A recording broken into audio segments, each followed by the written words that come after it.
I have a friend who buys records compulsively at estate sales. Last spring, she came back from a sale outside Tulsa, Oklahoma, with a sealed copy of the Chris Gaines album. The seller had been a buyer for a regional record chain in the late 1990s, and the inventory had the accidental archive quality you sometimes find in those situations. Promotional CDs that never sold, advanced cassettes for albums that were eventually delayed or never released, the kind of material that gets boxed up and shoved into a back office when the store changes hands. She slit the shrink wrap that night.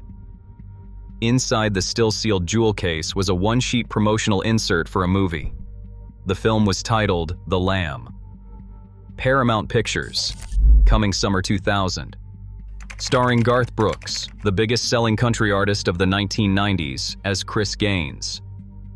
That movie never came out. Almost everyone with a passing familiarity with the Chris Gaines saga knows that part. Almost no one knows what the movie was actually about. The Lamb, when it gets discussed at all, gets treated as if it barely existed. As if the entire Chris Gaines project, the wig, the soul patch, the prosthetics, the elaborate backstory, was a vanity album that vaguely gestured at a movie that never quite materialized. The reality is something different. The Lamb was a Paramount Pictures co-production with Garth's own production company, Red Strokes Entertainment. Its screenplay was being written by a man whose previous credits included Die Hard and The Fugitive. The film had a release window, a budget framework, and a screenwriter who was still rewriting drafts as late as 2002. The reasons it never reached theaters are not creative. They are documented in court filings, trade press, and the deposition of Garth Brooks' own former CEO. The Lamb is not lost media because nobody knows what it was. The Lamb is lost media because the people who do know, Garth, his lawyers, his former business partners, have spent the last 25 years making sure the documents stay in the archive rather than in the conversation. This is the story of the movie. As far as the documents, we'll let it be told. The first thing worth understanding is that The Lamb was not a music biopic. It was a thriller. Its protagonist was not Chris Gaines. A determined Chris Gaines superfan, in the months following the rock star's death, did not believe the official version of events. He believed Gaines was murdered. The film tracks the investigation, told through flashbacks to key moments in Gaines's career, with Garth Brooks appearing on screen only in concert footage, archival-style interview clips, and a small number of post-surgery scenes. Gaines is present in the movie the way a dead person is present in a documentary about their own life. The center of gravity is the fan, not the star. The release window was summer 2000. The pre-soundtrack album titled Garth Brooks in the Life of Chris Gaines was scheduled to drop in September 1999, roughly 9 months ahead of the film. The album was constructed to function as both a record release and a piece of production design. Each track corresponded to a specific period of Chris Gaines's fictional career, a 15-year arc the album presented as a kind of greatest hits package. Multiple in-universe albums were referenced or excerpted on the record. The whole thing operated on a premise that would only make complete sense once the film arrived to provide the surrounding story.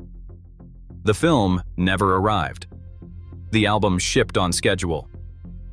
The music itself was written largely by Gordon Kennedy and Wayne Kirkpatrick, Nashville songwriters whose combined credits ran from contemporary Christian music to mainstream pop, alongside a small number of co-writers brought in for specific tracks.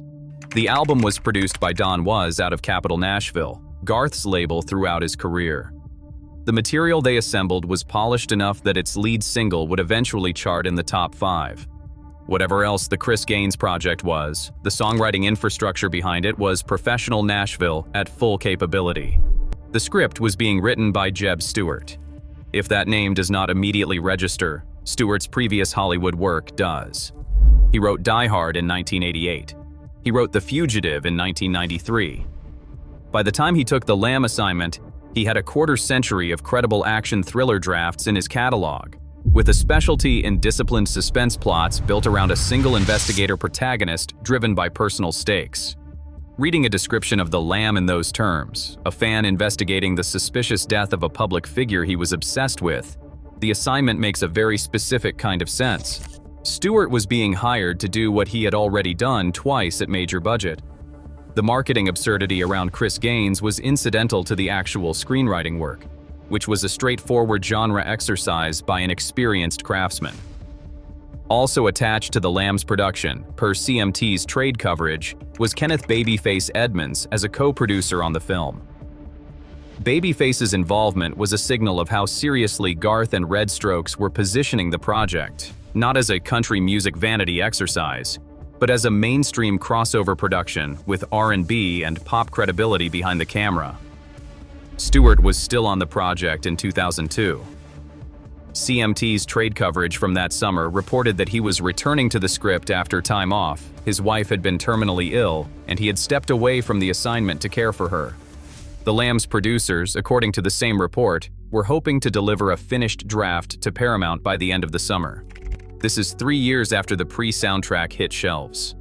The album had already been quietly written out of Garth Brooks' official discography. The Chris Gaines website had been taken down. Family Guy had already made jokes about it. And a die-hard veteran was still, 3 years later, at a desk somewhere, working on the screenplay. A vanity project is one nobody is taking seriously. Somebody was taking The Lamb seriously into 2002. The reason the screenplay took years to develop is partly because the source material was unusually thick. The biographical document Garth and his collaborators produced for Chris Gaines is one of the most detailed character bibles ever attached to a single piece of musical performance. Gaines, according to the canonical backstory, was born in Brisbane, Australia, in 1967. His parents were professional swimmers, his father a coach, his mother an Olympic-level competitor. The family moved to Los Angeles when he was 5. He showed early musical aptitude over his parents' objections. In 1985, in high school, he formed a band called Crush with a friend named Tommy. The band played the Los Angeles club circuit until Tommy died in a plane crash, after which Gaines went solo. His debut album, Straight Jacket, sold 12 million copies. His manager stole most of his money. His father died of cancer. The second album, Fornucopia, was a grief record. A Corvette crash left Gaines with severe facial injuries, and reconstructive surgery is the point at which Garth Brooks' actual face enters the canon, replacing whatever Gaines had looked like before the crash. The third album, Apostle, was the comeback. Then a wildfire took Gaines's home, then a sex addiction nearly took his career, then Rehab, then a fourth album, Triangle, which underperformed due to label sabotage. Gaines sued to break his contract. By 1999, recovering and recommitted, he was preparing a comeback record, slated to be titled The Lamb, hyped within the fiction as the album of the new decade. He dies before the album drops. That death is what the fan in the movie is investigating. The album the audience holds in 1999 is the in-universe greatest hits package his label released after he died. Whatever you think of the project artistically, that level of build-out is not a marketing whim. It is the kind of document a screenwriter needs to do their job. A pre-soundtrack and a character bible. The album was a production document. If you have read about The Lamb in a music magazine or a pop culture retrospective, you have probably read that it died because the album underperformed. 2 million copies sold is a number that defines a very different conversation. The Lamb did not die because the album sold badly. The Lamb died because 2 corporate legal departments could not agree on who owned the soundtrack. The most useful court filing for understanding why is Sanderson versus Brooks, filed in Los Angeles Superior Court. Case number BC 505548, on April 15, 2013. Lisa Sanderson was the chief executive officer of Red Strokes Entertainment, Garth's film and television production company, from its founding in the early 1990s through its winding down in 2011. She worked with Garth for roughly 20 years. The lawsuit she filed in 2013 sought $425,000 in unpaid salary, bonuses, and severance. Her complaint also included a series of exhibits describing specific business meetings she had attended over the course of her tenure. One of those meetings, summarized in the publicly filed complaint, took place at Fox during the development of The Lamb. According to the filing, Garth pitched the music for the film by playing tracks for the studio executives and explaining that the songs were emotionally important to him because they expressed how he had felt when his father died. He wept openly during the demonstration. Sanderson, sitting in the meeting, was reportedly stunned because she knew Garth's father was alive and well back in Oklahoma. After the meeting, she confronted him about the lie. Per the complaint, Garth replied, "But don't you think it made the pitch so much better?" The Lamb's development deal at Fox 2000 collapsed shortly afterward. According to the same complaint and to subsequent trade reporting, the official reason was music publishing rights. Garth refused to split the music publishing income from the soundtrack with the studio. The same issue, per Sanderson's filing, had previously killed an earlier development deal at Disney. Paramount, which had been carrying the project as a co-production, eventually let the option lapse. The Sanderson case went to trial. In February 2014, the jury ruled in Garth's favor on the underlying countersuit Red Strokes had brought against Sanderson for unpaid loans, awarding the company $226,000. Sanderson's broader claims were rejected. The filings themselves, the descriptions of the Fox pitch meeting, the publishing rights dispute, and the trajectory of the deal sit in the Los Angeles Superior Court record. They are filed under case number BC505548, available to anyone who knows the case number. What is documented, if you read those filings as a primary source on the film's production history, is something more specific than the usual story. It was a music publishing dispute in costume. What remains is a partial archive. The pre-soundtrack, Garth Brooks in the Life of Chris Gaines, produced by Don Was for Capitol Nashville, debuted at number 2 on the Billboard 200. It eventually sold 2 million copies in the United States, certified double platinum. Its lead single, Lost in You, reached number 5 on the Billboard Hot 100, the only top 40 pop hit Garth Brooks has ever had in his career. By any reasonable measure outside Garth's own catalog, the album was a commercial success. By the standard of an artist whose previous studio records on Capitol Nashville routinely sold 8 to 14 million copies each, it was an underperformance. VH1 aired its Behind the Music mockumentary about Chris Gaines in September 1999. Real industry figures appeared as themselves discussing the fictional rocker, Billy Joel, Don Was, and veteran record executive Joe Smith. The episode treated Gaines as a real public figure with a real career arc. It has never been re-released by the network.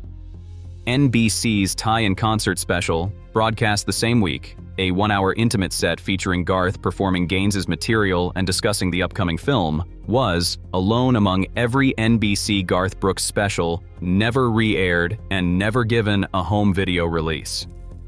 Industry retrospectives have noted the burial appeared deliberate. 2 months later, Garth hosted Saturday Night Live as himself, with Chris Gaines performing as the musical guest, with no on-air acknowledgement that they were the same person. It remains one of the strangest single broadcasts in the show's history. Alison Krauss recorded a cover of the Chris Gaines song Maybe in 2001. It was a quiet hit.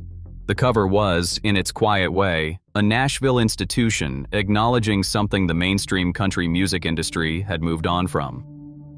In March 2021, 22 years after the album's release, Garth Brooks, who had by then married fellow country music star Trisha Yearwood, herself connected to the Nashville world the Chris Gaines project had so deliberately tried to leave behind, announced that The Life of Chris Gaines would be re-released on digital platforms and vinyl, with previously unreleased songs added to the master.